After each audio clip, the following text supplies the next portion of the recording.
ሰላም ክቡራትና ክቡራት ውድ የቻናላችን ተከታታዮች እንደምንቆያችሁልን የዛሬውን የሰራተኛውን አደይ ክፍል እንዴት ተመለከታችሁት? ቆንጆ አሪፍ ምርጥ እንዲሁም ሳቢ እንደነበር አንጠራጠርም። ክቡራትና ክቡራት ውድ የቻናሌ ተመልካቾች በዚህ ክፍል እንደተመለከትነው እንግዲህ የአደይ እናት ጠፍታለች። ዴቭ ቅድም ላይ ሲመጣ እናትየው የነበሩ ቢሆንም አሁን ላይ ግን ሲመጡ የሉም። ስልካቸውን ጥለው የት እንደገቡ አይታወቅም። የአደይ እናት የእውነት የት ጠፍታ ይሆን? ምን ታስባላችሁ ውድ ቤተሰቦቼ? እስቲ ሀሳባችሁን ኮሜንት ላይ አስቀምጡልን ውድ ቤተሰቦቼ። የእውነት ምን እየተፈጠረ ይሆን ያለው? እንግዲህ ኤላ እንግዲህ ወደዚህ ድራማ ከተመለሰ በኋላ እንግዲህ በጣም አብዝተን እያየው ነው። ከድራማ ይወጣል ብለን ብንጠብቅም ግን ደግሞ አሁንም ድረስ ድራማው ላይ አለ። ይህም ደግሞ የሌሊና የበኪ ግንኙነት ላይ ችግር መፍጠሩን ይቀጥላል ማለት ነው። ምክንያቱም የሌሊ ፍቅር እንዳልወጣለት በጣም ግልጽ ነው። ኤላ ቤኪና ሌሊን እንዲያለያያቸው ማትፈልጉ ውድ ቤተሰቦች እስቲ ኮሜንት ላይ የገባችሁ ኤላ አረፍ ከድራማው ውጣለን እያላችሁ ሀሳባችሁን ኮሜንት ላይ አስቀምጡልን። እና ደግሞ ቤኪና ሌሊ አንድ ላይ ደስተኛ ሆነው ዴቭ እና አደይ አንድ ላይ ደስተኛ ሆነው ማየት የምፈልጉ ውድ ቤተሰቦች ይህንን ቻናል ላይክ አድርጉ፣ ሰብስክራይብ አድርጉ።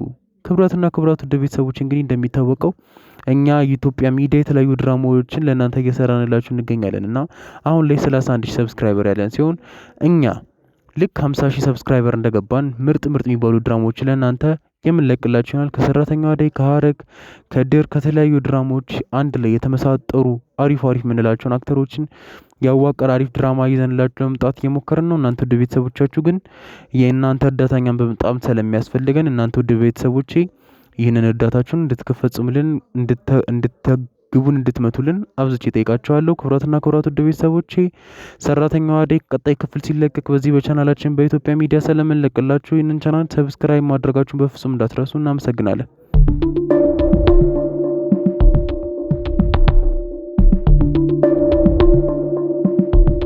እንኳን አልፈራም። ምን ያህል ቢጠላት ነው መንገድ ላይ አደባባይ ላይ ሊገላት የፈለገው?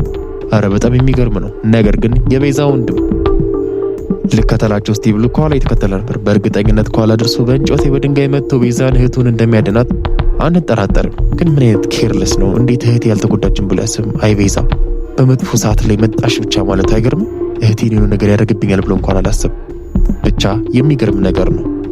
እናት ከእናት ወደ የእውነት መውጣታቸውን የእውነት ወንድምና እህት መሆናቸውን በደንብ የሚናገር ነገር። ክቡራትና ክቡራት ቤተሰቦች እናንተስ በእኔ ሀሳብ ትስማማላችሁ? እና ደግሞ ውስጥ ቤዛ ምን ምትሆን ይመስላችኋል? የእውነት ከዚህ ድራማ በገጀራው አማካኝነት ሞታ የምትወጣ ይመስላችኋል? ሀሳባችሁን ኮሜንት ላይ አስቀምጡልን። ሰራተኛዋ አደይ ክፍል 245 ሲለቀቅ በዚህ በቻናላችን በኢትዮጵያ ሚዲያ ስለምንለቅላችሁ ይህንን ቻናል ሰብስክራይብ በማድረግ ቤተሰብ መሆናችሁን በፍጹም እንዳትረሱ። እናመሰግናለን። ሰራተኛዋ አደይ ክፍል 244 ሲለቀቅ በዚህ በቻናላችን በኢትዮጵያ ሚዲያ ስለምንለቅላችሁ ይህንን ቻናላችንን ሰብስክራይብ በማድረግ ቤተሰብ መሆናችሁን በፍጹም እንዳትረሱ። እናመሰግናለን።